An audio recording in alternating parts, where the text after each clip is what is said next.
Social method సంబంధించిన బోధనా పద్ధతులు చూస్తున్నాం. ఈ బోధనా పద్ధతిలో ఫస్ట్ ప్రాజెక్ట్ మెథడ్.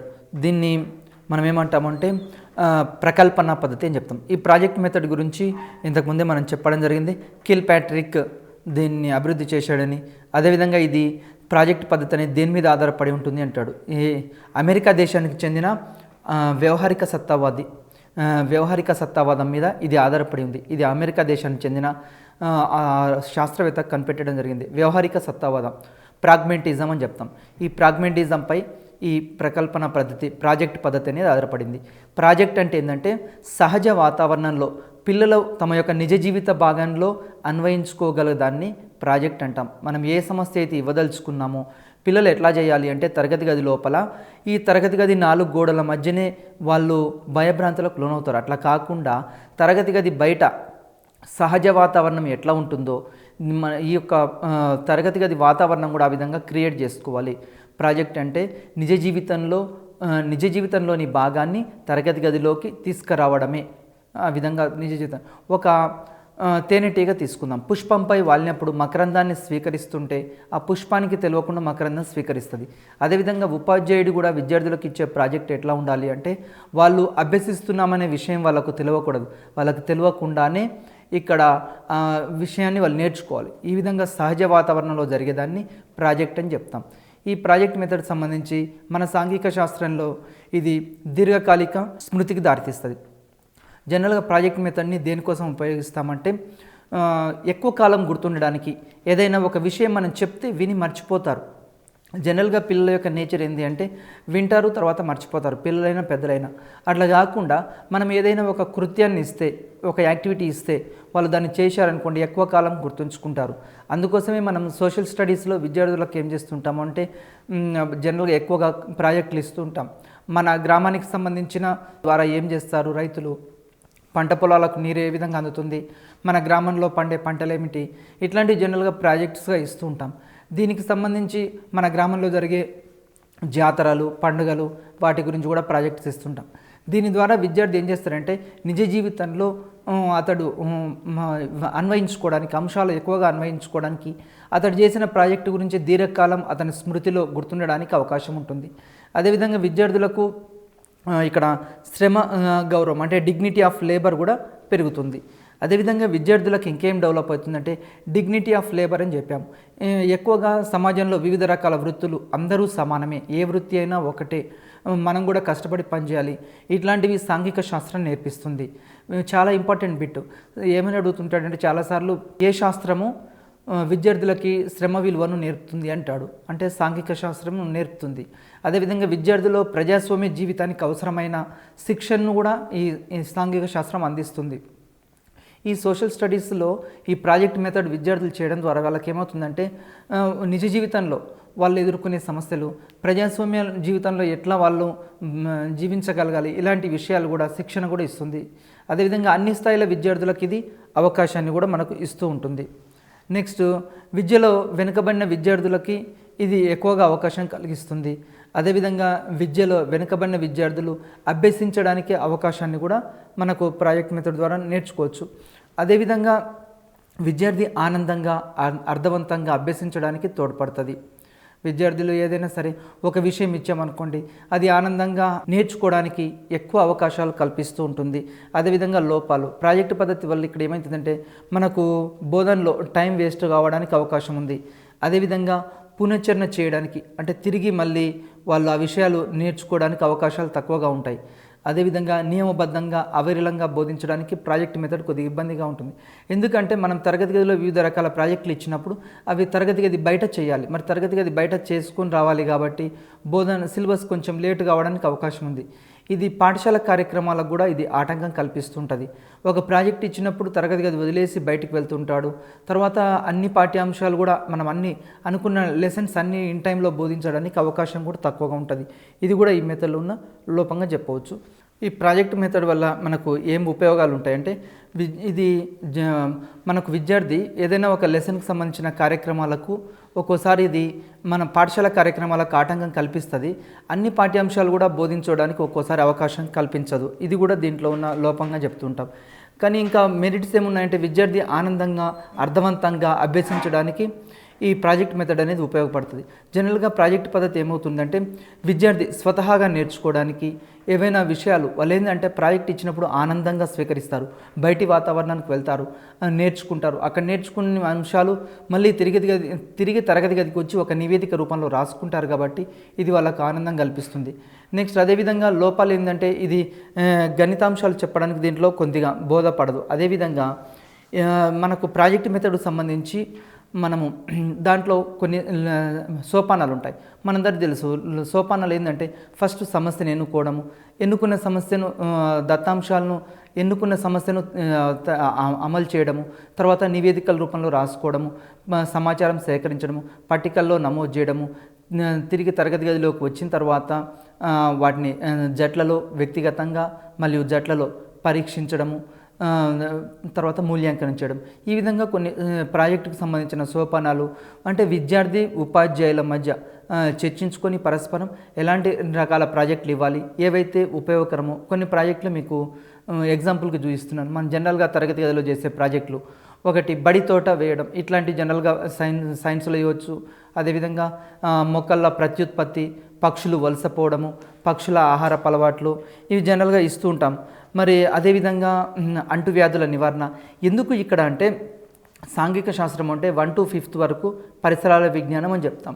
పరిసరాల విజ్ఞానంలో సైన్స్ సోషల్ రెండు కలిసి ఉంటాయి కాబట్టి ఈ ప్రాజెక్టులు మీకు చూపించడం జరుగుతుంది. అదేవిధంగా ఆరోగ్యం పరిరక్షణ, మరి సోషల్ సంబంధించి సౌర కుటుంబము, రేడియో, టెలివిజన్, టెలిఫోన్ ఇట్లాంటివి కూడా మనం ప్రాజెక్టుగా విద్యార్థులకు ఇవ్వవచ్చు. అదేవిధంగా మనం వాడే పనిముట్లు, నేలలు, శిలలు, రకాలు, అదేవిధంగా ఆమ్లాలు, క్షారాలు, అదేవిధంగా వివిధ జీవుల సేకరణ, తర్వాత జనరల్గా మనం గ్రామంలో ఉండే పోస్ట్ ఆఫీసులు, దేవాలయాలు, ఇట్లాంటి అంశాలు కూడా మనం ఏం చేయొచ్చు విద్యార్థులకు ప్రాజెక్టులుగా ఇస్తూ ఉంటాం. ఈ విధంగా ప్రాజెక్టు పద్ధతి ద్వారా విద్యార్థులు ఏం చేస్తుంటారంటే నిజ జీవితానికి సంబంధించిన అంశాలను ఎక్కువగా నేర్చుకోవడానికి అవకాశం ఉంది. ఈ ప్రాజెక్టు పద్ధతి ప్రత్యేకంగా ఎందుకు ఇంట్రడ్యూస్ చేశారు అంటే విద్యార్థులు స్వతహాగా నేర్చుకుంటారు కాబట్టి ఎక్కువ కాలం గుర్తుంటుంది. ప్రజాస్వామ్య విలువలు పెంపొందించడానికి అవకాశం ఎక్కువ ఉంది ప్రాజెక్ట్ పద్ధతిలో. ఎందుకు అంటే తరగతి గది వాతావరణంలో విద్యార్థులు తరగతి గదిలో 4 గోడల మధ్య ఉపాధ్యాయుడు చెప్పిందే వినకుండా విద్యార్థులు జట్లలో తాము అనే భావం ఏర్పడుతుంది, మనము అనే భావం ఏర్పడుతుంది. అదేవిధంగా సోదర భావం పెంపొందడానికి అవకాశం ఉంది. నాయకత్వ లక్షణాలు ఎక్కువగా డెవలప్ కావడానికి అవకాశం ఉంది ప్రాజెక్ట్ మెథడ్ ద్వారా. విద్యార్థుల్లో జట్టు నాయకుల్ని చేస్తాం. జట్టు నాయకుల్ని చేస్తే ఫ్యూచర్లో అదేమవుతుందంటే వాళ్ళు రాజకీయ నాయకులుగా, ఈ విధంగా సమాజంలో ఒక మంచి పనులు చేయడానికి ఈ నాయకత్వ లక్షణాలు విద్యార్థులు చిన్నప్పటి నుంచే డెవలప్ కావడానికి అవకాశం ఉంది. ఇది కూడా ప్రాజెక్ట్ మెథడ్ వల్ల మనకు వివిధ రకాల ఉపయోగాలు. మన సోషల్ స్టడీస్లో కూడా మనం చెప్పినట్లు నేలలు, రకాలు, మనం వాడే పనిముట్లు ఇట్లాంటివన్నీ కూడా సోషల్ స్టడీస్లో ప్రాజెక్టుగా ఇవ్వవచ్చు. అదేవిధంగా విద్యార్థికి సంబంధించి మనము ద్రవ్యోల్బణము, నిరుద్యోగము, జనాభా ఇలాంటి అంశాలు కూడా మనం విద్యార్థులకు ఇక్కడ ప్రాజెక్టులుగా ఇవ్వవచ్చు. అదేవిధంగా రవాణా వ్యవస్థకు సంబంధించి మన జల రవాణా, భూ రవాణా, వాయు రవాణా వీటికి సంబంధించిన అంశాలు కూడా విద్యార్థులకు ప్రాజెక్టులుగా ఇవ్వవచ్చు. ఈ విధంగా విద్యార్థులు ప్రాజెక్ట్ పని చేయడం ద్వారా వాళ్ళకి డిగ్నిటీ ఆఫ్ లేబర్ గురించి శ్రమ విలువ తెలుస్తుంది. డిగ్నిటీ ఆఫ్ లేబర్ వాళ్ళు గుర్తించగలుగుతారు. అదేవిధంగా కలిసి పని చేయాలనే భావన పెంపొందుతుంది. అదేవిధంగా విద్యార్థుల మధ్య కోఆర్డినేషన్ పెరుగుతుంది. ఇది ప్రాజెక్ట్ పద్ధతి. దీని తర్వాత మనకి ఇంకా మరికొన్ని పద్ధతులు ఉన్నాయి. క్రీడా పద్ధతి, దీన్ని ప్లే వే మెథడ్ అంటాం. ఎందుకు అంటే మనకు ప్రాథమిక స్థాయిలో చాలా ఎడ్జిటి టీచర్స్గా అపాయింట్ కాబోతున్నారు కాబట్టి ప్లే వే మెథడ్ ఇది వెరీ వెరీ ఇంపార్టెంట్. ఎట్లా అంటే విద్యార్థులు తరగతి గదికి వచ్చిన తర్వాత ఆటపాటలు, కథల ద్వారా బోధించే పద్ధతిని క్రీడా పద్ధతి అంటాం. క్రీడా పద్ధతి అంటే మామూలుగా 5 years బిలో పిల్లలు ఇంటి దగ్గర ఆడుతూ పాడుతూ ఉంటారు. అట్లాంటి పిల్లల్ని తరగతి గదిలోకి ఒకేసారి తీసుకొస్తే ఏమవుతుంది, విద్యార్థులు ఇక్కడ అడ్జస్ట్ కాలేరు, ఆ వాతావరణానికి అడ్జస్ట్ కాలేక పాఠశాల అంటే భయము, పాఠశాల అంటే చాక్లెట్ ఇస్తేనే పోతాను, బిస్కెట్ ఇస్తేనే పోతాను, ఈ విధంగా వాళ్ళు ఏం చేస్తారు మారం చేస్తుంటారు. ఇట్లా కాకుండా పిల్లలకి తరగతి గది వాతావరణం కూడా ఎలా ఉండాలి అంటే ఇంటి దగ్గర ఏ విధమైన వాతావరణం ఉంటుందో స్వేచ్ఛ, స్వాతంత్రాలు, అదేవిధంగా ఆటలు, పాటలు, కథలు దీని ద్వారా తరగతి గదిలో బోధిస్తే ఆటోమేటిక్గా పిల్లలు ఎక్కువ అంశాలు నేర్చుకోవడానికి అవకాశం ఉంది. ఈ క్రీడా పద్ధతికి సంబంధించి మనకు ఏ పిల్లలైనా బాల్యం ఆహ్లాదంగా కొనసాగుతుందో ఆ తదుపరి దశలో ఆ పిల్లలు చదువులో రాణిస్తారు అనే విషయం అనే విషయంపై క్రీడా పద్ధతి ఆధారపడింది. ఈ క్రీడా పద్ధతి ఏం తెలియజేస్తుందంటే, ఏ పిల్లలైతే జనరల్గా ఎక్కువ బాల్యంలో ఎక్కువ శాతము ఇంటి దగ్గర ఆటపాటలతోటి గడుపుతారో వాళ్ళు ఫ్యూచర్లో బాగా చదువుతారని చెప్తుంది ఈ క్రీడా పద్ధతి. ఎందుకంటే మనందరికీ తెలుసు, కానీ ప్రస్తుతం ఉన్న పరిస్థితి దానికి భిన్నంగా ఉంది. ఎట్లా ఉంది అంటే, ఇంతకుముందు మనము పిల్లలు 5 years కంప్లీట్ అయితేనే పాఠశాలకు పంపించేవాళ్ళు పెద్దవాళ్ళు మనం చదువుకున్న రోజులో. కానీ ఇప్పుడు ప్రస్తుతం ఎట్లా ఉంది, 3 yearsకే బేబీని పాఠశాలకు పంపిస్తున్నారు. దీని ద్వారా విద్యార్థులకి ఇంద్రియ చలనాలకి, తర్వాత జ్ఞానేంద్రియాలకి తగిన శిక్షణ లేకుండా పోయింది. తర్వాత పాఠశాల బయట వాతావరణం, వాళ్ళు ఇంతకుముందు మొక్కలు, జంతువులు, ఆటలు పాటలు ఆడుకునే వాళ్ళు అవన్నీ పరిశీలించేవాళ్ళు. కానీ ఈరోజు విద్యార్థులకు అవకాశం లేకుండా వాళ్ళ బాల్యం అనేది నరకంగా మారిపోతుంది. అట్లా కాకుండా ఏ విద్యార్థి అయితే బాల్యము ఆహ్లాదకరంగా ఉంటుందో ఆ పిల్లలు చదువులో ఎక్కువగా రాణించడానికి అవకాశం ఉంది అని క్రీడా పద్ధతి చెప్తుంది. ఈ క్రీడా పద్ధతి కూడా దాదాపుగా క్రీడా పద్ధతులు 2 రకాలు. ఒకటి కిండర్ గార్డెన్ పద్ధతి, రెండవది మాంటిసోరీ పద్ధతి. ఈ కిండర్ గార్డెన్ పద్ధతి, మాంటిసోరీ పద్ధతి వెరీ ఇంపార్టెంట్. ఈ కిండర్ గార్డెన్ పద్ధతి గురించి ఎగ్జామ్లో చాలాసార్లు అడిగాడు క్వశ్చన్. కిండర్ గార్డెన్ పద్ధతికి మూల పురుషుడు ఎవరు అని అడుగుతాడు. ప్రోబెల్ జర్మనీ దేశస్థుడు. ఇతడు జర్మనీ దేశస్థుడు. ఇతడు కిండర్ గార్డెన్ పద్ధతికి మూల పురుషుడు. మరి అదేవిధంగా కిండర్ గార్డెన్ అంటే ఏంటంటే బాలల ఉద్యానవనం.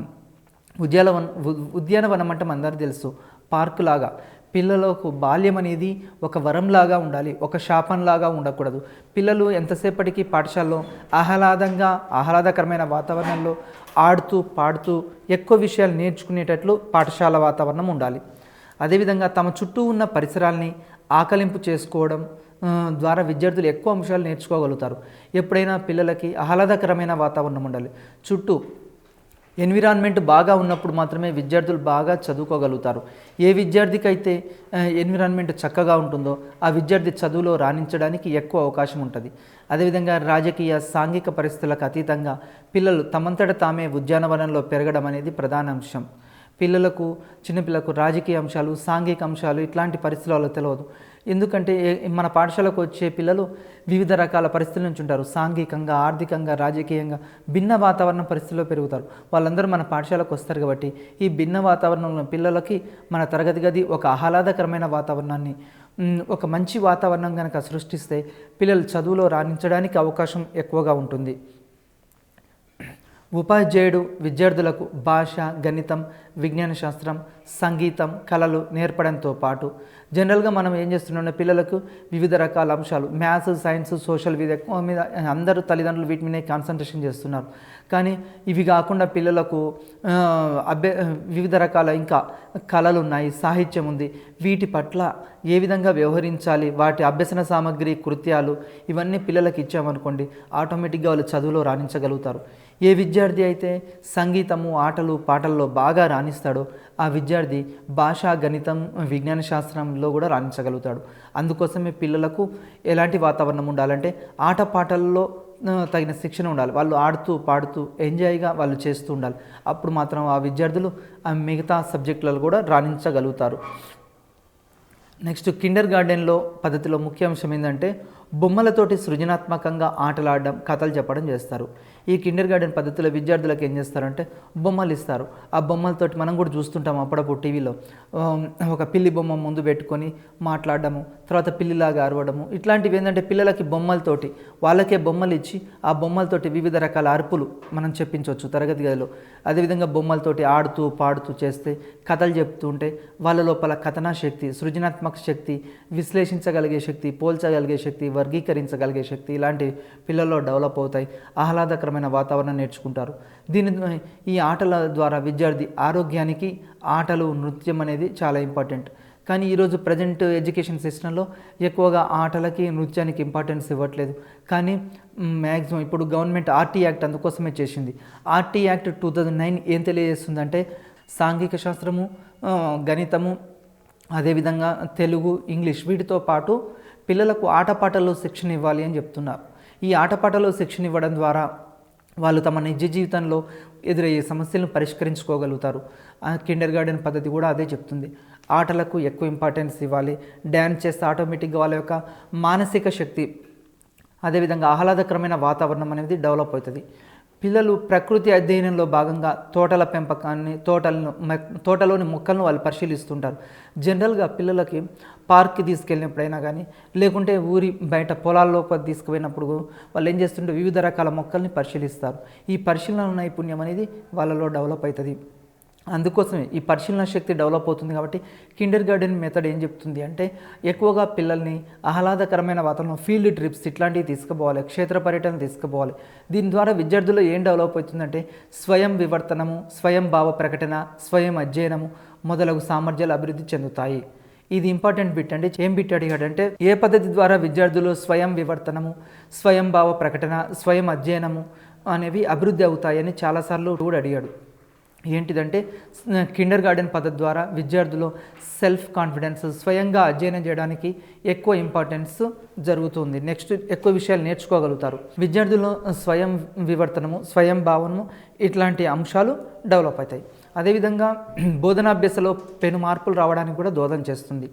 ఈరోజు ఈ క్రీడా పద్ధతి ద్వారా విద్యార్థుల్లో టీచింగ్ లెర్నింగ్ ప్రాసెస్లో కూడా మార్పులు వచ్చాయి. ఆర్టీ యాక్ట్ కూడా ఏం చెప్తుంది అంటే ఆర్టీ యాక్ట్, ఎన్సిఎఫ్ 2005, ఎస్సిఎఫ్ 2011 ఏం తెలియజేస్తుందంటే విద్యార్థులకు బోధనాభ్యసన ప్రక్రియలో ఎంతసేపటికి ఉపాధ్యాయ కేంద్రీకృత బోధనా పద్ధతులు కాకుండా చైల్డ్ సెంటర్ ఎడ్యుకేషన్ సిస్టమ్ని డెవలప్ చేస్తే ఆటోమేటిక్గా పిల్లల యొక్క ఆలోచన విధానంలో సరళలో మార్పులు వస్తాయి. దీని ద్వారా ఎక్కువ అంశాలు నేర్చుకోగలుగుతారని ఇక్కడ చెప్పడం జరుగుతుంది. పిల్లల భావాలకి ప్రాధాన్యత ఇచ్చే కృత్యాలే అభ్యసనానికి మూలం అనే వాదనను ముందుకు తెచ్చిన పద్ధతి కిండర్ గార్డెన్ పద్ధతి.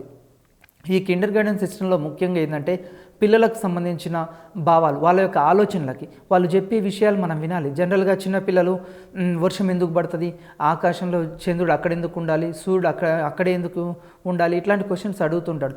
అడిగినప్పుడు మనం ఏం చేయాలి, ఆ ప్రశ్నల్ని వాళ్ళని ఆహ్వానించగలగాలి.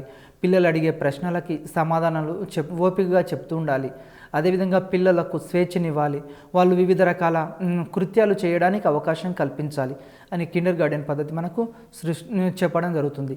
ఈ పద్ధతి ద్వారా పిల్లలకు స్వేచ్ఛని ఎక్కువగా ఇస్తుండాలి. ఈ పద్ధతి వల్ల గణితపరంగా సంఖ్యాభావన, సమయం అనుపాతము, తర్వాత మనకు వస్తువులను వివిధ రూపాల్లో అమర్చడం మొదలైన అంశాల పట్ల జ్ఞానం పొందుతారు. విద్యార్థులు జనరల్గా ఇది గణితమే కాకుండా సాంఘిక శాస్త్రంలో కూడా విద్యార్థులు ఏం చేస్తారంటే గ్రహణము, ఈ ఆటలు ఆడుకోవడము, సూర్యగ్రహణము, చంద్రగ్రహణము, అదేవిధంగా వివిధ రకాల వస్తువుల్ని పరిశీలించడము, ఇలాంటివి కూడా కిండర్ గార్డెన్ ప్లేవే మెథడ్లో కూడా విద్యార్థులు నేర్చుకోవడానికి అవకాశం ఉంది. నెక్స్ట్ ఈ పద్ధతి ద్వారా అభ్యసనం ఎట్లా జరుగుతుంది అంటే ఈ పద్ధతిలో ముఖ్యంగా ఫస్ట్ కథలు చెప్పడం. విద్యార్థులకి ఆ కథలు చెప్పడంతో, పాటలు పాడడం ద్వారా, ఆటలు ఆడడం ద్వారా జ్ఞాన నిర్మాణం జరుగుతుంది. విద్యార్థుల్లో జ్ఞాన నిర్మాణం ఏ విధంగా జరుగుతుంది అంటే పిల్లలకి స్టోరీస్ చెప్పడము, పాటలు పాడించడం, దీని ద్వారానే ఆటపాటలతోటి తరగతి గది వాతావరణం ఆహ్లాదకరంగా చేస్తే ఆటోమేటిక్గా విద్యార్థులు చదువు పట్ల ఆసక్తి పెరిగి బోధనాభ్యసన కృత్యాల్లో నిమగ్నం అవుతారు. దీని ద్వారా ఎక్కువ అంశాలు నేర్చుకోవడానికి అవకాశం ఉంది. ఇక్కడ ఉపాధ్యాయుడే కేంద్రంగా కాకుండా విద్యార్థి కేంద్రంగా ఇక్కడ బోధన అనేది జరుగుతుంది. నిర్మాణాత్మక కృత్యాల ద్వారా పిల్లల చేతుల్లో నేర్పుగా పనిచేయడము, సృజనాత్మకతతో పాటు పని పట్ల సరైన దృక్పథం ఏర్పడడం జరుగుతుంది. విద్యార్థులకి కిండర్ గార్డెన్ పద్ధతి ద్వారా పిల్లలకి ఏం చేస్తున్నాం, ఆటపాటలతో నేర్చుకుంటారు. ఎప్పుడైనా పిల్లలు ఆడుతూ ఉంటే వాళ్ళు ఏం చేస్తుంటారు, చిన్నగా వాళ్ళ చేతులకు పని చెప్తుంటారు. చేతులకు పని చెప్పడం ద్వారా హస్తలాగా ఉన్న నైపుణ్యం అనేది డెవలప్ అవుతుంది. అదేవిధంగా పిల్లలు మనం ఏదైనా ఒక బొమ్మని చూయించి ఆ బొమ్మను గీయమంటే చక్కగా గీస్తారు పిల్లలు. అదేవిధంగా సృజనాత్మకంగా పాటల్ని పొడిగించమంటే పాటలు పొడిగిస్తారు. మనం ఒక కథ చెప్పి సగం చెప్పి ఆపేసి ఆ కథను పొడిగించమన్నాం అనుకోండి, ఆటోమేటిక్గా పిల్లలు ఏం చేస్తుంటారు, కథని పొడిగిస్తూ ఉంటారు. ఈ విధంగా పిల్లలు కథలను పొడిగించడానికి, తర్వాత సృజనాత్మక కృత్యాల్లో పాల్గొనడానికి ఎక్కువ అవకాశం అనేది ఉన్నది ఈ కిండర్ గార్డెన్ పద్ధతిలో. నెక్స్ట్ మనకు దీనికి సంబంధించి విద్యార్థులు ఎక్కువగా నిర్మాణాత్మక కార్యక్రమాలు ఇట్లాంటి జరగడానికి ఈ కిండర్ గార్డెన్ పద్ధతి ద్వారా మనకు ఎక్కువ అవకాశం అనేది కల్పిస్తున్నది. అంటే పిల్లల్లో కిండర్ గార్డెన్ పద్ధతి ద్వారా ఏమవుతుందంటే వాళ్ళు సృజనాత్మక కార్యకలాపాలు, పని పట్ల గౌరవం ఇట్లాంటివి అనేవి పెరగడానికి అవకాశం ఉంది వారికి. అదేవిధంగా ఈ కిండర్ గార్డెన్ పద్ధతిలోని కొన్ని ప్రధాన సూత్రాలు చూద్దాం. అదేంటంటే పాఠశాల అనేది ఒక సాంఘిక ప్రయోగశాల. ఈ పాఠశాలనే ఒక వాళ్ళకి ప్రయోగశాల. విద్యార్థులు ఎందుకంటే వారి జీవితం వారి భవిష్యత్తు అంతా ఎక్కడ తీర్చిదిద్దబడుతుంది?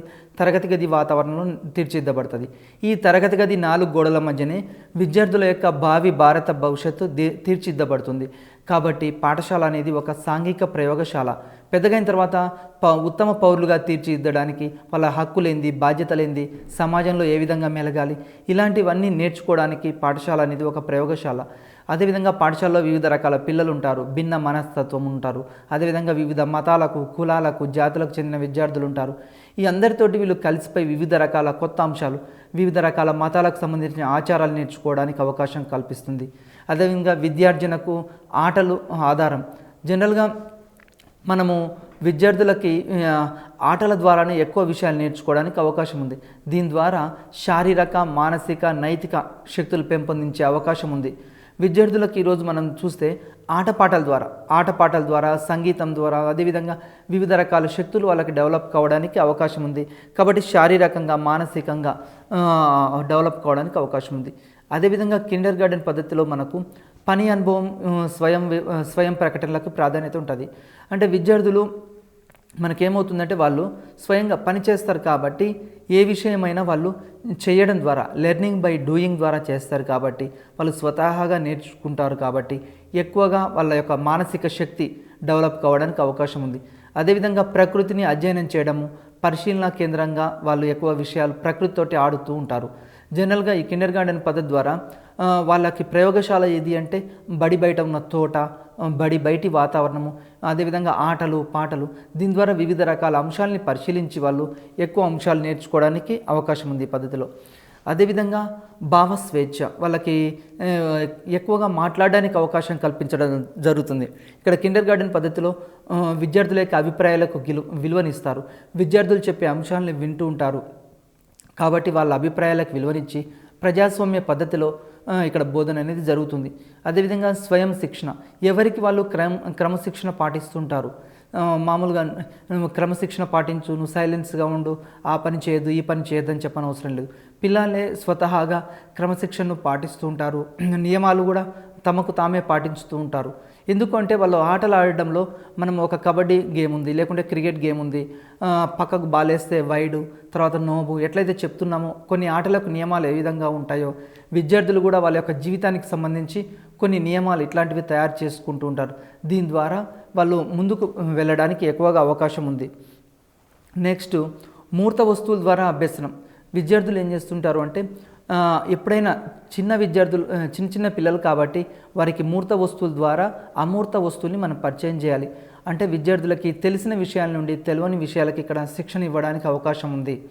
మనము ఒకేసారి తరగతి గదిలోకి రాగానే ABCD అని ఇట్లా పెట్టించామనుకోండి, వాళ్ళకి తెలియదు. అట్లా కాకుండా వాళ్ళకి 1, 2 అన్నప్పుడు, 1, 2, 3 అన్నప్పుడు వాళ్ళకి వస్తువుల్ని పరిచయం చేయాలి. 4 చాక్లెట్లు ఇవ్వడం, 5 చాక్లెట్లు ఇవ్వడం, 10 చాక్లెట్లు ఇవ్వడం, వాళ్ళ మధ్యన పంచడం. ఈ విధంగా చేస్తే ఏమవుతుందంటే మూర్త వస్తువుల ద్వారా వాళ్ళు ఎక్కువగా నేర్చుకోవడానికి అవకాశం ఉంది. అదేవిధంగా తరగతి గదిలో ఎక్కువ బొమ్మల ద్వారా సాంఘిక శాస్త్రానికి సంబంధించి మనము గ్లోబ్ తీసుకుపోవడము, పటాలు తీసుకువెళ్ళడము, అదేవిధంగా చరిత్రకు సంబంధించిన, రాజులకు సంబంధించిన మ్యాప్స్, అదేవిధంగా చిత్రపటాలు, నమూనాలు ఇవన్నీ తీసుకుపోయి విద్యార్థులు మూర్త వస్తువుల ద్వారా ఎక్కువగా అభ్యసనానికి ప్రాముఖ్యత ఇవ్వాలి. అదేవిధంగా విద్యార్థులకు జ్ఞానేంద్రియాలకు శిక్షణ ఇవ్వాలి. విద్యార్థుల యొక్క జ్ఞానేంద్రియాలకు శిక్షణ ఇవ్వడం ద్వారా వాళ్ళు ఏం చేస్తారంటే ఎంతసేపటికి వినడమే కాకుండా చేతులు, కాళ్ళు అన్నిటికీ పని చెప్తారు. దీని ద్వారా విద్యార్థుల యొక్క సమగ్ర మూర్తిమత్వం అభివృద్ధి చెందడానికి, తర్వాత వాళ్ళు ఎక్కువ విషయాల్లో నేర్చుకోవడానికి అవకాశం కల్పిస్తుంది. అదేవిధంగా భావనలు ఒక క్రమ వరుసలో బోధించడానికి అవకాశం ఉంది. ఇప్పుడు కాన్సెప్ట్స్ ఉంటాయి, ఏదైనా ఒక లెసన్ సంబంధించి కాన్సెప్ట్స్ దాన్ని ఒక సీక్వెన్స్లో బోధించడానికి ఈ కిండర్ గార్డెన్ పద్ధతి అనేది చాలా ఉపయోగకరంగా ఉంటుంది. అంటే మనము తరగతి గదిలో లెసన్ స్టార్ట్ చేసినప్పుడు ఆ లెసన్లో ఏం నేర్చుకోవాలి, ఆ లెసన్ ద్వారా ఏ అంశాలు విద్యార్థులకు బోధించాలి, ఇలాంటి అంశాలన్నీ వాళ్ళు ఆ కీ పాయింట్స్ ఏంది ఆ లెసన్లో ఈ విధంగా విద్యార్థులు నేర్చుకోవడానికి ఈ పద్ధతి ఎక్కువ అవకాశం కల్పిస్తుంది. నెక్స్ట్, కిండర్ గార్డెన్ సిస్టంలో ఇంకో పద్ధతి, క్రీడా పద్ధతిలో ఒకటి కిండర్ గార్డెన్ సిస్టమ్ అన్నాం. రెండవది మాంటిసోరీ సిస్టమ్. ఈ మాంటిసోరీ సిస్టాన్ని ఇటలీ దేశానికి చెందిన డాక్టర్ మేరియా మాంటిసోరీ దీన్ని ఇంట్రడ్యూస్ చేయడం జరిగింది. ఈమె జనరల్గా ఒక విద్యావేత్త మరియు వైద్యురాలు, ఒక శాస్త్రవేత్త. జనరల్గా ఈమె ఒక డాక్టర్ అండి. ఈ డాక్టర్ అయితే ఆమె ఏమైందంటే ఆంథ్రోపాలజిస్ట్గా పేరుగాంచింది. వైద్యురాలిగా, శాస్త్రవేత్తగా, విద్యావేత్తగా, బహుముఖ ప్రజ్ఞాశాలి మాంటిసోరి. మేరీ మాంటిసోరి ఏం చెప్తుంది అంటే ఎడ్యుకేషన్ సిస్టంలో ఈమె కూడా ఒక సిస్టాన్ని ఇంట్రడ్యూస్ చేసింది. ఆ సిస్టానికి ఏం పేరు అంటే మాంటిసోరి సిస్టమ్ అంటాం. ఈరోజు చాలా పాఠశాలలో ఈ సిస్టమ్ అమలవుతుంది. దీంట్లో ఉన్న ప్రధాన సూత్రం ఏంటంటే పిల్లలకు సంపూర్ణమైన స్వేచ్ఛనివ్వాలి, విద్యార్థులకి ఎక్కువ స్వేచ్ఛనివ్వాలి. ఈ స్వేచ్ఛ ద్వారా విద్యార్థుల్లో స్వీయ నిగ్రహము, సెల్ఫ్ కంట్రోల్, స్వీయ క్రమశిక్షణకు దారితీస్తుంది. పిల్లలకు ఎక్కువ స్వేచ్ఛనిస్తే ఏమైందంటే పిల్లలు ఫర్ ఎగ్జాంపుల్ ఈ యొక్క మాంటిసోరి సిస్టంలో మనం తరగతి గదిలో ఏం చేస్తామంటే పిల్లలకి అన్నం కలిపి తినిపిస్తూ ఉంటాము. తల్లిదండ్రులు ఏం చేస్తున్నారు, అన్నం తిను అని కలిపి పిల్లలకు తినిపిస్తుంటారు. అట్లా కాదు, మాంటిసోరి సిస్టమ్ ఏమది, పిల్లలకి అన్నం ఇస్తారు, మీరే తినండి అంటారు. అది కింద పోయినా పర్వాలేదు కానీ వాళ్ళు తింటుండాలి. దీని ద్వారా పిల్లల యొక్క అన్ని అవయవాలకు జ్ఞానేంద్రియాలకు ఇక్కడ శిక్షణ ఇవ్వడం జరుగుతుంది. అంటే పిల్లలు స్వతహాగా జనరల్గా పిల్లలు పరిగెడుతుంటే కింద పడతారు అని మనం భయపడి వాళ్ళను పరిగెట్టకుండా మట్టి అంటకుండా చూస్తుంటాం. కానీ మాంటిసోరి సిస్టమ్ ఏం చెప్తుంది అంటే పిల్లలు ఆటలు ఆడాలి, పాటలు పాడాలి, తర్వాత పరిగెత్తాలి. ఈ విధంగా వాళ్ళు ఏది చేయగలిగితే అది చేస్తూ ఉండాలి. తర్వాత స్వయంగా వాళ్ళే బట్టలు వేసుకోవాలి. జనరల్గా మనం బట్టలు వేస్తుంటే తల్లే బట్టలు వేస్తుంటుంది, షూ వేస్తుంటుంది, ఇట్లాంటివి వేస్తుంటాయి. కానీ అట్లా చేయకూడదు. ఈ మాంటిసోరి సిస్టంలో ఏం చేస్తారు అంటే పిల్లలకు స్వేచ్ఛనిస్తారు. వాళ్ళే స్వతహాగా అన్నం కలుపుకోవడము, తినడము, తర్వాత బట్టలు వేసుకోవడం, ఇట్లాంటి అవకాశం. దీని ద్వారా పిల్లల్లో సెల్ఫ్ కాన్ఫిడెన్స్ డెవలప్ అవుతుంది. ఏం డెవలప్ అవుతుందంటే మా మీద మాకు నమ్మకం ఉంది, సెల్ఫ్ కాన్ఫిడెన్స్, తర్వాత క్రమశిక్షణ, ఇలాంటివన్నీ డెవలప్ అవుతుంటాయి. తర్వాత పిల్లల సమగ్ర మూర్తిమత్వాన్ని పెంపొందించడానికి ఇది తోడ్పడుతుంది మాంటిసోరి సిస్టమ్. పిల్లలు ఓవరాల్ డెవలప్మెంట్ అంటే శారీరకంగా, మానసికంగా, సాంఘికంగా మొదలైన ఉద్వేగాల్లో తగిన ప్రాధాన్యత ఉంటుంది. ఇక్కడ పిల్లలకు సంబంధించి శారీరకపరమైన, మానసికపరమైన, సాంఘిక ఉద్వేగాలు అన్నింట్లో తగిన ప్రాధాన్యత ఉంటుంది. అంటే ఫర్ ఎగ్జాంపుల్ వాళ్ళకు ఆటలు ఆడుకోవడానికి సమయం ఉంది కాబట్టి వాళ్ళకు శారీరక పరంగా దృఢంగా అవుతారు. అదేవిధంగా మానసిక పరంగా కూడా వాళ్ళు ఆహ్లాదకరంగా ఉంటారు. సాంఘిక పరంగా వాళ్ళ పనులు వాళ్ళు చేస్తుంటారు. డిగ్నిటీ ఆఫ్ లేబర్ డెవలప్ అయింది. అన్నిటికీ పిల్లలు ఓవరాల్ డెవలప్మెంట్ కావడానికి ఈ పద్ధతి ఉపయోగకరంగా ఉంది. అదేవిధంగా బాహ్య ప్రేరణ కంటే అంతఃప్రేరణకి ఈ పద్ధతి ఎక్కువ ప్రాముఖ్యత ఇస్తుంది. ఈ మాంటిసోరి సిస్టంలో ముఖ్యంగా అంతర్గత ప్రేరణకు ఎక్కువగా ప్రాధాన్యత ఉంది. అదేవిధంగా జ్ఞానేంద్రియాలే జ్ఞానానికి ద్వారాలు. మనకు జనరల్గా మనం జ్ఞానం ఎట్లా వస్తుంది, 5 జ్ఞానేంద్రియాలు. ఈ జ్ఞానేంద్రియాల ద్వారా మనకు జ్ఞానం అనేది అంటే నాలెడ్జ్ అనేది వస్తుంటుంది. అది ఎట్లనో మనం తెలుసు. ఈ పద్ధతిలో జట్టు పని కంటే వ్యక్తిగత పనికి ఎక్కువ ప్రాముఖ్యత ఉంటుంది. ఫర్ ఎగ్జాంపుల్ మనం ఏదైనా వర్క్ని తరగతి గదిలో జట్లకు ఎక్కువగా ఇస్తుంటాం. అట్లా కాకుండా ఇక్కడ ఇండివిజువల్ యాక్టివిటీస్కి ఎక్కువ ఇంపార్టెన్స్ ఇస్తారు. అదేవిధంగా వ్యక్తిగత సంరక్షణ కార్యక్రమాలకు, ఆరోగ్యము, పరిశుభ్రత మొదలైన కార్యక్రమాలకు ఎక్కువగా ప్రాధాన్యత ఇస్తారు. ఈ మాంటిసోరి సిస్టంలో పిల్లలే తమంతట తాము అన్ని పనులు చేసుకోవాలి కాబట్టి ఆటోమేటిక్గా వాళ్ళకు ఆరోగ్యంగా ఉండడానికి, డైలీ స్నానం చేయడానికి ఇట్లాంటి అవకాశం అనేది కల్పిస్తుంది. వాళ్ళ పనులు వాళ్ళు చేసుకుంటుంటారు. విద్యార్థి యొక్క శారీరక, మానసిక భావోద్రేగాలు సంపూర్ణ వికాసం పొందడానికి ఈ క్రీడా పద్ధతి అనేది ఉపయోగపడుతుంది. క్రీడా పద్ధతి యొక్క ముఖ్య ఉద్దేశం ఏంటంటే పిల్లలు ఓవరాల్ డెవలప్మెంట్ కావాలి. అంటే శారీరకంగా, మానసికంగా, భావోద్వేగాల పరంగా వాళ్ళు సంపూర్ణ మూర్తిమత్వ వికాసం చెందడానికి ఈ క్రీడా పద్ధతి అనేవి మనకు తోడ్పడుతూ ఉంటాయి. ఈ తోడ్పడడం ద్వారా వాళ్ళు వివిధ రకాల అంశాలు ముందుకు వెళ్తుంటారు. నెక్స్ట్ ఇంకో పద్ధతి అండి, కృత్యాధార పద్ధతి. దీన్నే యాక్టివిటీ బేస్డ్ టీచింగ్ మెథడ్ అంటాం. ఈ కృత్యాధార పద్ధతి ఎప్పుడు ప్రాచుర్యంలోకి వచ్చిందంటే మనకు అందరికీ తెలుసు 1986లో ఎపెప్ అని పథకం వచ్చింది. ఈ పద్ధతి ద్వారా ఇక్కడ మనకేమైంది అంటే ఎపెప్ ద్వారా ఈ పద్ధతి ప్రాచుర్యంలోకి వచ్చింది. ప్రస్తుతం కూడా యాక్టివిటీ బేస్డ్లోనే ఎక్కువ విద్యా విధానం జరుగుతుంది. దీన్నే కృత్య పద్ధతి అంటాం. అభ్యసనలో విద్యార్థులు చురుగ్గా పాల్గొనేటట్లు చేస్తూ కొన్ని కృత్యాలను తరగతిలో ఏం చేయాలంటే పిల్లలకు తరగతి గదిలో కానీ తరగతి వెలుపల కానీ తన బోధనలో భాగంగా చేస్తే ఆ బోధనా పద్ధతిని కృత్య పద్ధతి అంటారు. కృత్య పద్ధతి ద్వారా విద్యార్థులు తరగతి గది లోపల, తరగతి గది బయట కొన్ని యాక్టివిటీస్ ఇస్తే వాళ్ళు చేస్తూ ఉంటారు. ఈ యాక్టివిటీస్లో కూడా కొన్ని రకాలు ఉన్నాయి. అది ఏంటి అంటే ఒకటి భౌతికపరమైన కృత్యాలు, అంటే ఆటలు ఆడడం, మాట్లాడడము, తర్వాత ఒకరిలో ఒక అభిప్రాయాలు షేర్ చేసుకోవడం, ఇవన్నీ భౌతికపరమైన వాటిలో వస్తుంటాయి. నెక్స్ట్ భౌతికపరమైన తర్వాత మానసికపరమైనవి. మానసికపరమైన అంటే విద్యార్థుల యొక్క ఆలోచన విధానము, నెక్స్ట్ సాంకేతికపరమైనవి. సాంకేతికపరమైన వాటిలో పిల్లలు అబాకస్తో పూసలు లెక్కించడము, తర్వాత స్కేల్ కొలవడము, డామినో కార్డులు ఉపయోగించడము, అదేవిధంగా గ్లోబ్ను ఉపయోగించడము, సోషల్ స్టడీస్లో గ్లోబ్ను ఉపయోగించడము, అదేవిధంగా పటాలు, శీతోష్ణ స్థితిని ఇట్లాంటి అధ్యయనం చేయడము, పటాలు, తర్వాత చిత్రపటాలకు సంబంధించిన అంశాలు కూడా ఇక్కడ వస్తూ ఉంటాయి. తర్వాత చైనా సామెత ఒకటి ఉంది, ఏంటంటే what I hear I forget, what I see I remember, what I do I understand. నేను ఏది వింటానో అది మర్చిపోతాను. నెక్స్ట్ కానీ నేను ఏది వింటానో అది మర్చిపోతాను, కానీ నేనేం చేస్తాను అది నాకు గుర్తుంటుంది, ఎక్కువ కాలం గుర్తుంటుంది. ఇది చాలాసార్లు టీఆర్టీలో అడగడం జరిగింది. ఏంటిది అంటే మనం ఏ పని అయితే ఎక్కువ కాలం చేస్తామో, ఏ పని అయితే చేస్తామో అది ఎక్కువ కాలం గుర్తుంటుంది. విన్నా కానీ చూసినా కానీ మర్చిపోతుంటాం, చేస్తే మాత్రం మనం మర్చిపోం. ఎగ్జాంపుల్ మనకు జ్ఞానేంద్రియాల్లో చూద్దాం. విన్న దాంట్లో ఎంత శాతం గుర్తుంటుంది? 25% గుర్తుంటుంది. చూస్తే 30% గుర్తుంటుంది. వినడం ప్లస్ చూడడం ద్వారా 50% గుర్తుంటుంది. చెప్తే మాత్రం 80% గుర్తుంటుంది. అంటే ఏదైనా ఒక విషయాన్ని మనము వింటే 20% గుర్తుంటుంది. ఒక కథ ఎవరైనా చెప్పారనుకోండి, మళ్ళీ మనం తిరిగి చెప్పమన్నప్పుడు ఒక 20% చెప్తాం, మిగతాదంటే కల్పించి చెప్తుంటాం. అదేవిధంగా ఒక పని చూసామనుకోండి 30% గుర్తుంటుంది. అదేవిధంగా వినడం చూడడం ఈ రెండు అయితే 50%, మనం ఇంకోలో చెప్తుంటే అది 80% గుర్తుంటుంది. అంటే మెయిన్ ఏంది అంటే ప్రతి ఒక్క విద్యార్థి ఎక్కువగా చేస్తూ ఉండాలి. ఎక్కువగా చేస్తే మర్చిపోవడానికి అవకాశం తక్కువ ఉంటుంది. ప్రతి విద్యార్థి ఎంత శాతం మర్చిపోవడానికి అవకాశం ఉంటుందంటే ఇక్కడ 10%. తర్వాత మనం వివిధ రకాల సిద్ధాంతాలు కూడా చూస్తుంటాం సైన్స్లో, వీటిలలో ఈ కృత్యాధార పద్ధతి బోధించడానికి ఎపెప్ సూత్రాలని చెప్తాం. ఇవి 6 సూత్రాలు ఉన్నాయి. ఈ 6 సూత్రాల ద్వారా ఈ 6 సూత్రాలు ఎగ్జామినేషన్లో ఇంపార్టెంట్, అడుగుతాడు. ఒకటి, అభ్యసన ప్రక్రియలను కల్పించడం. ఎగ్జామినేషన్ పాయింట్ ఆఫ్ వ్యూలో ఎట్లా అడుగుతాడంటే ఈ క్రిందిది ఎపెప్ సూత్రాల్లో కానిదేది అంటాడు. ఒక 3 అయినవి ఇస్తాడు, 4వది కానిది ఇస్తాడు. కాబట్టి గుర్తుంచుకోవాల్సింది మొట్టమొదటిది ఏంటంటే అభ్యసన ప్రక్రియలను కల్పించడం. విద్యార్థికి ఏం చేయాలంటే తరగతి గదిలో అభ్యాసాలు ఎక్కువగా ఇవ్వాలి, కృత్యాలు ఎక్కువగా ఇవ్వాలి. మనం చెప్పకూడదు. ఎంతసేపటికి ఉపాధ్యాయుడు చెప్తూ ఉంటే విద్యార్థి వినడం కాదు, విద్యార్థి స్వతహాగా వివిధ రకాల కృత్యాల ద్వారా విషయాన్ని నేర్చుకోవాలి. మనం తరగతి గదిలో చెప్పకుండా విద్యార్థులకు కృత్యాలు ఇస్తే, యాక్టివిటీస్ ఇస్తే వాళ్ళే చేస్తుంటే దాని ద్వారా అట్లాంటి అవకాశం కల్పించాలి, అభ్యసన ప్రక్రియలు కల్పించాలి. రెండోది, క్రియలు, అన్వేషణ, ప్రయోగాల ద్వారా అభ్యసనాన్ని పెంపొందించాలి.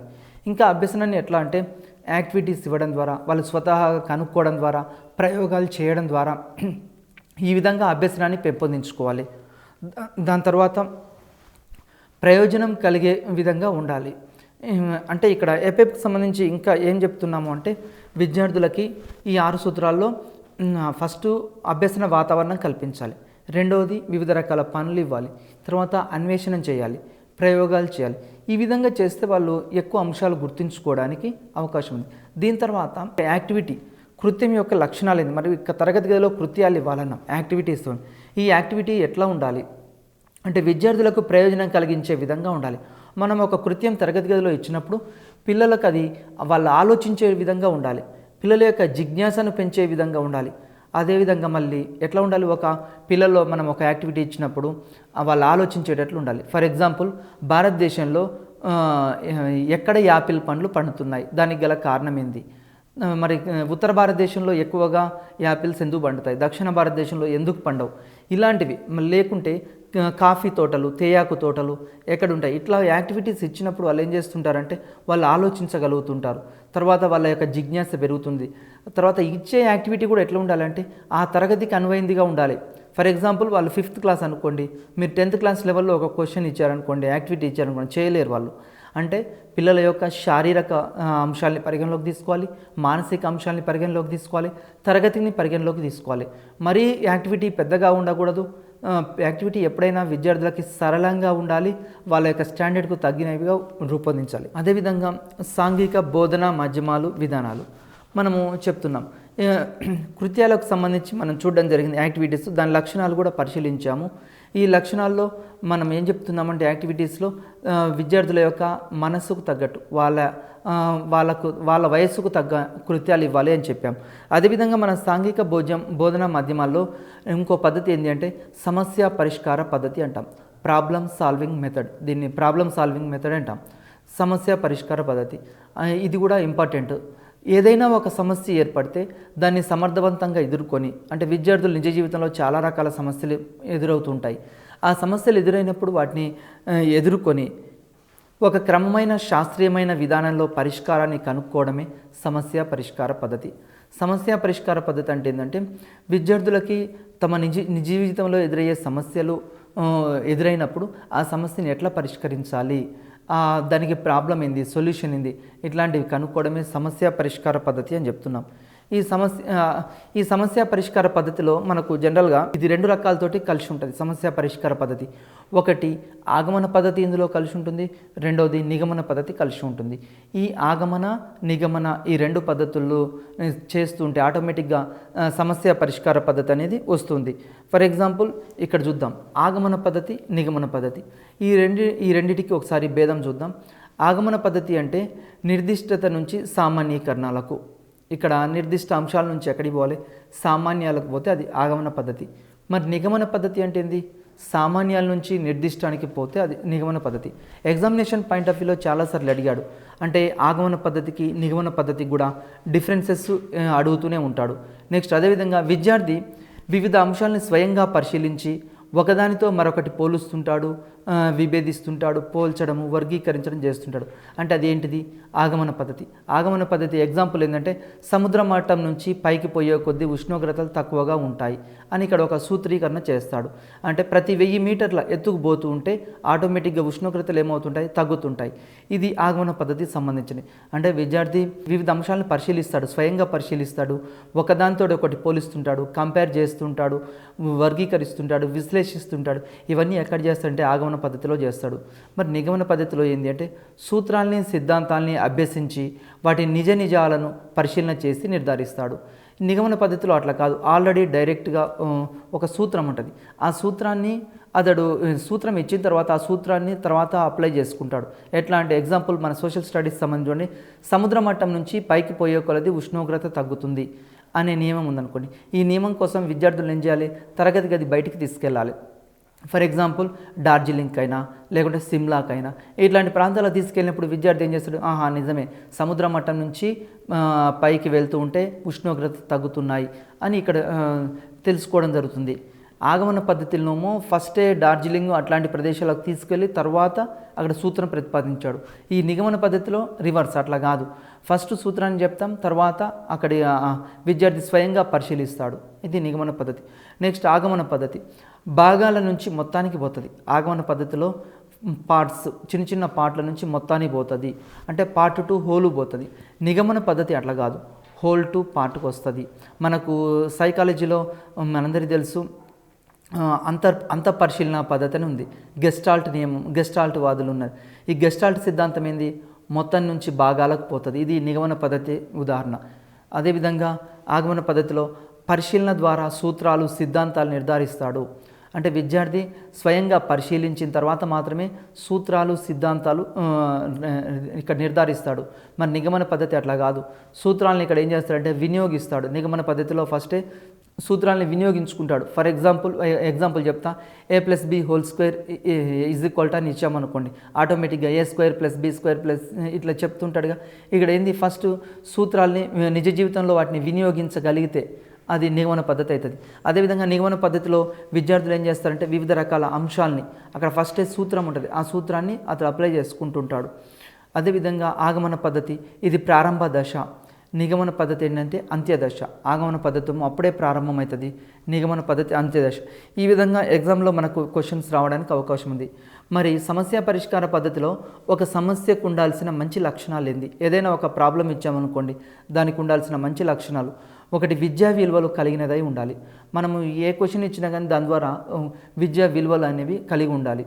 అదేవిధంగా విద్యార్థుల యొక్క అవసరానికి తగిందై ఉండాలి. మనము తరగతి గదిలో విద్యార్థులకు ఇచ్చే ప్రాబ్లమ్స్ ఎట్లా ఉండాలి అంటే విద్యార్థుల అవసరాలకు తగ్గట్లు ఉండాలి. ఆ ప్రశ్న మళ్ళీ వారి నిజ జీవితంలో ఉపయోగపడే విధంగా ఉండాలి. ఫర్ ఎగ్జాంపుల్ ఇక్కడ గవర్నర్ యొక్క అధికారాలు, విచక్షణ అధికారాల గురించి మీరు మీకు ఎదురైతే మీరేం చేస్తారు? అదేవిధంగా లేకుంటే ఇక్కడ గవర్నర్ యొక్క విచక్షణ అధికారాలని పరిశీలించమని అంటున్నారు. అంటే విద్యార్థి ఆ గవర్నర్ యొక్క విచక్షణ అధికారాలు ఏమున్నాయి, ఆ సమస్యకు పరిష్కారం ఏంది, ఇక్కడ ఆలోచిస్తూ ఉంటాడు. అదేవిధంగా సాంఘిక శాస్త్రంలో వివిధ రకాల సమస్యలు ఉన్నాయి. నిరుద్యోగిత సమస్య, అదేవిధంగా ద్రవ్యోల్బణము, జనాభా పెరుగుదల, ఇట్లాంటి సమస్యలు. ఈ సమస్యలు విద్యార్థులకు వాళ్ళ యొక్క మళ్ళీ నిజ జీవితంలో ఉపయోగపడే విధంగా ఉండాలి, మరి వాళ్ళ స్టాండర్డ్కు తగ్గట్టు ఉండాలి, విద్యార్థుల అవసరాలకు తగిందై ఉండాలి. సమస్యలు ఇచ్చినప్పుడు వాళ్ళ యొక్క స్థాయిని గుర్తుంచుకోవాలి. అదేవిధంగా మూడోది వాస్తవ సంఘటనలకు సంబంధించిందై ఉండాలి. మనం ఏ ప్రాబ్లం ఇచ్చినా కానీ ఆ ప్రాబ్లం విద్యార్థుల యొక్క వాస్తవ సంఘటనలు సంబంధించిందే ఉండాలి. అంతేగాని ఊహాత్మకంగా కొన్ని ప్రాబ్లమ్స్ ఇవ్వకూడదు. ఊహాత్మకమైన ప్రాబ్లమ్స్ కల్పితాలు ఇస్తే, ఎగ్జాంపుల్ ఇప్పుడు మనం ఏం చేస్తున్నాం, మూఢనమ్మకాలు, మూఢాచారాలు అట్లాంటి వాటిని వాళ్ళ పిల్లల్లో భయభ్రాంతులకు గురి చేయొద్దు. అంటే వాస్తవ సంఘటనలకు తగిన వాటిని ఇక్కడ సమస్యలుగా ఇవ్వాలి. వాళ్ళు నిజ జీవితంలో ఎదుర్కొనే సమస్యలు, ఫర్ ఎగ్జాంపుల్ ధరలు పెరుగుతున్నాయి, ఈ ధరలు పెరగడానికి సంబంధించిన సమస్యలు, లేకుంటే వాళ్ళ చుట్టూ ఉన్న గ్రామ పంచాయతీకి సంబంధించిన సమస్యలు, ఇట్లాంటివి వాళ్ళ యొక్క ఇస్తే వాళ్ళు సాల్వ్ చేయడానికి అవకాశం ఉంది. నెక్స్ట్ అదేవిధంగా మనం ఇచ్చే సమస్యలు ఎట్లా ఉండాలి అంటే అర్థవంతంగా ఉండాలి, ఉపయుక్తంగా ఉండాలి, విద్యార్థులకు నిజ జీవితంలో ఉపయోగపడే విధంగా ఉండాలి. మనం ఏదైనా ఒక ప్రాబ్లం ఇచ్చినప్పుడు ఆ ప్రాబ్లం విద్యార్థుల యొక్క నిజ జీవితానికి ఉపయోగపడే విధంగా ఉండాలి, సమాజానికి ఉపయోగపడే విధంగా ఉండాలి, పాఠశాలకు ఉపయోగపడే విధంగా ఉండాలి, విద్యార్థుల అవసరాలకు తగిందిగా ఉండాలి, విద్యార్థుల యొక్క స్థాయికి తగినట్లుగా ఉండాలి. ఏ గ్రేడ్ విద్యార్థులకు, బి గ్రేడ్, సి గ్రేడ్ విద్యార్థులు ఉంటారు. అందరికీ ఒకే రకమైన సమస్యలు ఉండదు, వాళ్ళ యొక్క స్థాయికి తగ్గ విధంగా సమస్యలు ఇస్తూ ఉండాలి. నెక్స్ట్ దీని ద్వారా లాభాలు ఏంటంటే, ఒకటి విద్యార్థుల్లో చొరవ, బాధ్యతలను పెంపొందిస్తుంది. విద్యార్థులు ఏమైందంటే వాళ్ళు ఏదైనా ఒక సమస్య ఎదురైనప్పుడు ఏ విధంగా వ్యవహరించాలి, వాళ్ళ లోపల బాధ్యతలు అనేవి పెంపొందుతాయి. అదేవిధంగా విద్యార్థులు స్వీయ నిర్ణయాలు చేయడంలో సహాయపడుతుంది. విద్యార్థులు వాళ్ళంతలో వాళ్ళు సెల్ఫ్ డిసిషన్ తీసుకోవడానికి అవకాశం ఎక్కువగా ఏర్పడుతుంది. ఏదైనా ఒక సమస్య వచ్చినప్పుడు విద్యార్థులు పారిపోకుండా నిజ జీవితంలో ఆ సమస్యలు పరిష్కరించడానికి, తర్వాత వారంతలో వాళ్ళు నిర్ణయాలు తీసుకోవడానికి ఎక్కువ అవకాశం అనేది కల్పిస్తుంది. ఈ సమస్య పరిష్కార పద్ధతి ద్వారా విద్యార్థుల్లో జ్ఞానాన్వేషణ చేయడానికి కూడా ప్రోత్సహిస్తుంది. ఫర్ ఎగ్జాంపుల్ విద్యార్థులకి జ్ఞానాన్వేషణ అంటే వాళ్ళు కొత్త విషయాలు కనుక్కోవడానికి కూడా ఈ సమస్య పరిష్కార పద్ధతి అనేది ఎక్కువగా తోడ్పడుతూ ఉంటుంది. విద్యార్థులు ఫర్ ఎగ్జాంపుల్ ఒక ప్రాబ్లం ఇచ్చాం, భారతదేశం యొక్క ప్రధానమంత్రులు ఉన్నారు. ఈ భారతదేశం యొక్క ప్రధానమంత్రులు వారు అదేవిధంగా భారతదేశ ప్రణాళికలు, నీతి ఆయోగ్ ఇట్లాంటి వాటి గురించి చర్చించమని లేకుంటే రాయమని రాశామనుకోండి, విద్యార్థులు ఏం చేస్తారు, దానికి సంబంధించిన సమాచారాన్ని సేకరిస్తూ ఉంటారు. ఈ విధంగా వాళ్ళ లోపల జ్ఞానాన్వేషణ జరుగుతుంటుంది. అదేవిధంగా విద్యార్థులు సాంఘిక అధ్యయనాల పట్ల ఆసక్తి పెంపొందుతుంది. విద్యార్థులకు సంబంధించి వివిధ రకాల జాతీయ ఉద్యమాలు, తర్వాత గాంధీ యుగము, గాంధీ యుగానికి సంబంధించిన మితవాదుల యుగము, అతివాదుల యుగము, భారత జాతీయోద్యమంలో 1857 సిపాయిల తిరుగుబాటు, ఇట్లాంటి అంశాలు వాళ్ళు అధ్యయనం చేస్తే వాళ్లకు సాంఘిక అంశాల పట్ల, అదేవిధంగా ఆ కాలంలో ఉన్న బ్రిటిష్ కాలంలో ఉన్న సాంఘిక దురాచారాలు, ఆ కాలం నాటి సాంఘిక దురాచారాలు భారతదేశంలో ఏమేమి ఉన్నాయి, ఇలాంటి అంశాలన్నీ వాళ్ళు సాంఘిక అంశాలు అధ్యయనం చేయడానికి అవకాశం ఏర్పడుతూ ఉంటుంది. మరి దీనివల్ల నష్టాలు ఏంది, డిమెరిట్స్, అన్ని పాఠాలను ఈ పద్ధతిలో బోధించలేం. ఫర్ ఎగ్జాంపుల్ ప్రతి ఒక్క లెసన్ని కూడా మనం ప్రాబ్లమ్ సాల్వింగ్ మెథడ్లో బోధించలేము. అన్ని పాఠాలు ఆ విధంగా అనుకూలంగా లేవు. రెండవది కాలయాపనతో కూడుకున్నది. ఈ పద్ధతి ఎట్లా ఉంటుంది అంటే ఎక్కువగా సమస్యను చర్చకు పెడతాం, డిబేట్ పెడతాం. వ్యక్తిగతంగా విద్యార్థి అన్వేషిస్తాడు ఆ ప్రాబ్లంకి సంబంధించిన పరిష్కారం ఏంది, అదేవిధంగా జట్లలో అన్వేషిస్తుంటాడు, అదేవిధంగా తరగతి గది బయట అన్వేషిస్తుంటాడు, తల్లిదండ్రులతోటి, ఉపాధ్యాయులతోటి, సమాజంతో. ఈ విధంగా చేయడం ద్వారా కాలయాపన ఎక్కువగా జరుగుతుంది. దీని ద్వారా ఏమవుతుందంటే సిలబస్ అనుకున్న టైంకి కాదు. నెక్స్ట్ మూడోది, ఇది కళాశాల స్థాయి వారికి తగింది. ఇది పాఠశాల స్థాయిలో అంత ఎక్కువగా ఉపయుక్తంగా ఉండదు, కానీ కళాశాల స్థాయికి సంబంధించింది ఎక్కువగా ఉపయుక్తంగా ఉంటుంది. ఫర్ ఎగ్జాంపుల్ భారతదేశంలో పార్లమెంటరీ తరహా వ్యవస్థ ఉన్నది. పార్లమెంటరీ తరహా వ్యవస్థ భారతదేశానికి షూటబులా కాదా, అధ్యక్ష తరహా ప్రభుత్వం బాగుంటుందా, ఇట్లాంటి అంశాలన్నీ ఇవి పాఠశాల స్థాయి కంటే కళాశాల స్థాయిలో ఎక్కువగా ఉంటే బాగుంటుంది. ఇది సమస్య పరిష్కార పద్ధతికి సంబంధించి. నెక్స్ట్ దీని తర్వాత మరి ఒక పద్ధతి ఉందండి మనకు, అది ఏంటిది అంటే లెక్చరర్ మెథడ్. ఈ లెక్చరర్ మెథడ్ సంబంధించి ఇది మన సోషల్ స్టడీస్లో అతి పురాతనమైన పద్ధతి లెక్చరర్ మెథడ్. ఈ లెక్చరర్ మెథడ్ సాంఘిక అధ్యయనాల్లో అతి పురాతనమైంది. అదేవిధంగా ఉపాధ్యాయుడు ఏం చేస్తాడు, మాటల ద్వారా విషయాన్ని విద్యార్థులకి మనం ఏదైతే చెప్పదలుచుకున్నామో దాన్ని బోధించేదాన్ని ఉపన్యాస పద్ధతి అంటాం. ఉపన్యాస పద్ధతి చాలా ఇంపార్టెంట్, చాలాసార్లు ఎగ్జామ్లో అడుగుతాడు. ఏ బోధనా పద్ధతి అతి ప్రాచీనమైనది? ఉపన్యాస పద్ధతి. ఉపన్యాస పద్ధతిలో ఏం చేస్తాము అంటే మనం ఏదైతే బోధించదలుచుకున్నామో ఆ విషయాన్ని ఎవరు చెప్తారు ఇక్కడ? ఉపాధ్యాయుడు, లెక్చరరే చెప్తుంటాడు, ఉపాధ్యాయుడు చెప్తూ ఉంటాడు. ఈ విధంగా ఉపాధ్యాయుడు బోధించేదాన్ని ఉపన్యాస పద్ధతి అని చెప్తుంటాం. ఎగ్జామ్లో ఇంకో బిట్ కూడా అడగొచ్చు, ఉపన్యాస పద్ధతికి గల మరొక పేరేంది అని కూడా అడగొచ్చు. మరొక పేరేందంటే స్పీచ్ మెథడ్ లేకుంటే భాషణ పద్ధతి. ఇది లెక్చరర్ మెథడ్కి ఉన్న మరి ఒక పేరు. అంటే జనరల్గా లెక్చరర్ మెథడు చాలాసార్లు టెట్లో అడిగాడు, డిఎస్సిలో అడిగాడు. ఏమడుగుతా అంటే ఉపన్యాస పద్ధతికి గల మరి ఒక పేరేంది? భాషణ పద్ధతి, స్పీచ్ మెథడ్. అదేవిధంగా ఇది నల్లబలపై రాసి మాట్లాడే పద్ధతి, చాక్ అండ్ టాక్ మెథడ్ అని కూడా అంటారు. దీనికి మూడు రకాల పేర్లు ఉన్నాయి. ఒకటి స్పీచ్ మెథడ్ అన్నా లెక్చరర్ మెథడే, భాషణ పద్ధతి అన్నా లెక్చరర్ మెథడే, అదేవిధంగా చాక్ అండ్ టాక్ మెథడ్ అన్నా ఉపన్యాస పద్ధతి. మనకు ఉపన్యాస పద్ధతిలో ఉన్న ముఖ్య అంశాలు ఏంది ఒకసారి పరిశీలిద్దాం. ప్రారంభంలో విషయం గురించి ప్రస్తావించాలి. మనం ఈ పద్ధతిలో ఒక ముఖ్య అంశం ఏంటంటే ఫస్ట్ విషయం గురించి మనం తరగతి గదిలో ప్రస్తావించాలి. ప్రస్తావించిన తర్వాత ఆ విషయానికి సంబంధించిన సమాచారం అంతా ఎవరు అందించాలి? ఇక్కడ ఉపాధ్యాయుడు మాత్రమే, లెక్చరర్ మాత్రమే అందించాలి. ఈ ఉపన్యాస పద్ధతి అనేది అవసరమైన చోట ప్రశ్నలు వేయవచ్చు. ఇక్కడ ఉపన్యాసకుడికి స్వేచ్ఛ ఎక్కువగా ఉంటుంది, అంటే టీచర్కి స్వేచ్ఛ ఎక్కువగా ఉంటుంది, విద్యార్థులకి ఇక్కడ స్వేచ్ఛ ఉండదు. ఈ ఉపన్యాస పద్ధతిలో విద్యార్థులకి స్వేచ్ఛ ఉండదు. ఎవరికి స్వేచ్ఛ ఉంటుంది అంటే ఉపాధ్యాయులకు మాత్రమే స్వేచ్ఛ ఉంటుంది. అదేవిధంగా ఒక విషయాన్ని ఎవరు తరగతి గదిలో మొత్తం హోల్ అండ్ సోల్ చెప్పేది ఎవరంటే ఉపాధ్యాయుడు మాత్రమే చెప్తూ ఉంటాడు. అదేవిధంగా ఒక పాఠాన్ని ఇంట్రడ్యూస్ చేసేటప్పుడు, పరిచయం చేసేటప్పుడు ఈ పద్ధతి బాగుంటుంది. ఎందుకంటే మనం ఒక లెసన్ ఇంట్రడ్యూస్ చేయాలనుకున్నాము, ఈ భారత జాతీయ స్వాతంత్రోద్యమం గురించి ఇంట్రడ్యూస్ చేయాలనుకోండి, స్టార్టింగ్లో ఉపన్యాస పద్ధతి ద్వారా ఇక్కడ బోధిస్తే చాలా బాగుంటుంది. అదేవిధంగా రెండోది అవసరమైన చోట ప్రశ్నలు వేయవచ్చు. పిల్లలకు మనం లెసన్ చెప్పుకుంటూ మరి పిల్లలు ఆసక్తిగా వింటున్నారా, వినట్లేదా, అది అర్థమవుతుందా, అర్థం కావట్లేదా అని చూడడానికి అక్కడక్కడ ఉపన్యాస పద్ధతులు ఏం చేయొచ్చు, మనము ప్రశ్నలు వేయవచ్చు. ప్రశ్నలు వేయడం ద్వారా విద్యార్థులకు ఎంతవరకు అర్థమైంది, అర్థం కాలేదు, ఈ విధంగా మనం ఏం చేయొచ్చు, మూల్యాంకన చేయడానికి కూడా ఎక్కువగా అవకాశం ఉంది ఈ ఉపన్యాస పద్ధతిలో. నెక్స్ట్, విషయాన్ని సవివరంగా, వరుసగా, క్రమంలో, తార్కికంగా ఉదాహరణలతో వివరించవచ్చు. ఈ ఉపన్యాస పద్ధతి యొక్క ఫ్లెక్సిబిలిటీ ఏంటి అంటే విషయాన్ని మనం ఏ విషయం అయితే చెప్పదలుచుకున్నామో ఆ విషయాన్ని ఒక సీక్వెన్స్లో చెప్పడానికి అవకాశం ఉంది. అదేవిధంగా తార్కికంగా చెప్పడానికి అవకాశం ఉంది. అదేవిధంగా ఉదాహరణలతోటి వివరించడానికి అవకాశం ఉంది. ఉపన్యాస పద్ధతిలో మనం ఈరోజు ఉపన్యాస పద్ధతి ఆధారంగా ఏ పాఠాలు బోధించవచ్చు, ఎగ్జామ్లో అడగవచ్చు, టీఆర్టీలో చాలాసార్లు అడిగాడు. ఫర్ ఎగ్జాంపుల్ శివాజీ పాఠం ఉంది. శివాజీ పాఠం ఏ పద్ధతిలో బోధించవచ్చు, ఉపన్యాస పద్ధతిలో బోధించవచ్చు. అదేవిధంగా మహాత్మా గాంధీ గురించి చెప్పదలుచుకున్నాం అనుకోండి, అంటే జీవిత చరిత్రలు, జీవిత గాథలు, స్వాతంత్రోద్యమము, ఇట్లాంటివన్నీ కూడా లెక్చరర్ మెథడ్లో చెప్తే చాలా ఎక్కువగా ఆసక్తి ఎక్కువగా ఉంటుంది విద్యార్థులకి. అదేవిధంగా ఈ ఉపన్యాస పద్ధతిలో ఇంకోటి, ఉపాధ్యాయుడు ఏం చేయాలంటే ఎక్కువ ఉదాహరణలతోటి ఇవ్వాలి. ఎక్కువ ఉదాహరణలు ఇస్తే విద్యార్థుల్ని ఆకట్టుకోగలుగుతాడు. ఫర్ ఎగ్జాంపుల్ తన యొక్క వాయిస్ మాడ్యులేషన్ చేంజ్ చేయడం ద్వారా కూడా ఉపాధ్యాయుడు ఏం చేస్తాడు, ఆటోమేటిక్గా విద్యార్థులను ఎక్కువగా ఆకర్షించడానికి అవకాశం ఉంది.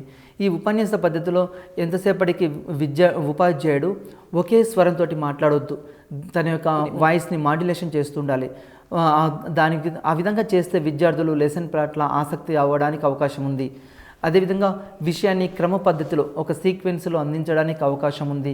మనం ఉదాహరణలు ఇవ్వచ్చు. ఫర్ ఎగ్జాంపుల్ ఇప్పుడు ఒక లెసన్ చెప్తున్నామండి, లెసన్ చెప్పేటప్పుడు సమకాలీన సమస్యలు జోడించడానికి, కరెంట్ అఫైర్స్ జోడించడానికి ఈ లెక్చరర్ మెథడ్ ఎక్కువగా ఉపయోగకరంగా ఉంటుంది.